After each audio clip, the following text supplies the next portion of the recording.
Alright, this book, is called The Salamander Room. If you don't know what a salamander is, it kind of looks like a lizard, but usually they're more wet. They live in wet areas or leafy areas that are a little more wet, where lizards live where it's a little more dry. So Brian found a salamander in the woods. It was a little orange salamander that crawled through the dried leaves on the forest floor. The salamander was warm and cozy in the boy's hand. "Come live with me," Brian said, and he took the salamander home. So you see the salamander underneath the leaf. "Where will he sleep?" his mother asked. "I will make him a salamander bed to sleep in. I will cover him with leaves that are fresh and green, and bring moss that looks like little stars to be a pillow for his head. I will bring crickets to sing him to sleep and bullfrogs to tell him good night stories." Alright, so here if you see the salamander is in his drawer with the leaves and the crickets and the frog to sleep in there. "And when he wakes up, where will he play? I will carpet my room with shiny wet leaves and water them so he can slide around and play." Look at all the leaves on the floor. Here's the salamander. I wonder if the salamander will play there. "I will bring tree stumps into my room so he can climb on the bark and sun himself on top, and I will bring boulders that he can creep over." Alright, so we got some stumps and some boulders. He's really trying to make a nice habitat for the salamander. He will miss his friends in the forest. Looking out the window. Where are my friends? I will bring salamander friends to play with him. Oh, so Brian's going to bring some friends to him. Oh, look, look at this one. Here's a black and yellow one. Here's one down here. It looks like it's a little red, brown. I think he brought two friends. They will be hungry. How will you feed them? I will bring insects to live in my room, and every day I will catch some and feed the salamanders, and I will make little pools of water on top of the boulders so they can drink whenever they are thirsty.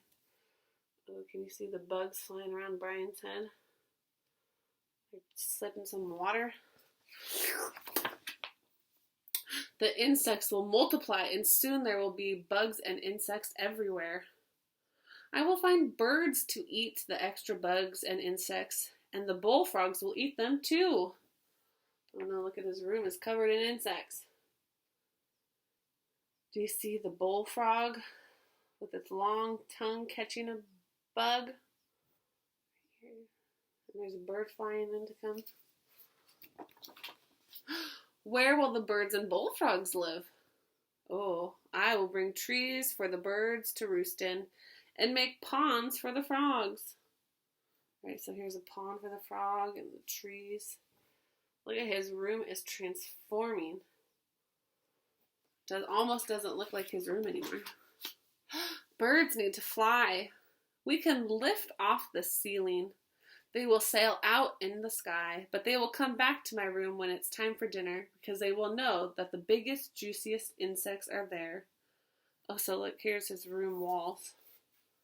And he took the ceiling off so the birds can fly in and out. Uh-oh, what's going to happen if it rains? Oh no. But the trees, how will they grow? The rain, oh look, the rain will come through the open roof, and the sun too. And vines will creep up the walls of my room, and ferns will grow under my bed. There will be big white mushrooms and moss like little stars growing around the tree stumps that the salamanders climb on. Oh, so here's the salamander going up. Here's the moss that kind of looks like it has stars and some big mushrooms. And all the little fuzzy bugs. And you? Where will you sleep? I will sleep on a bed under the stars with the moon shining through the green leaves of the trees.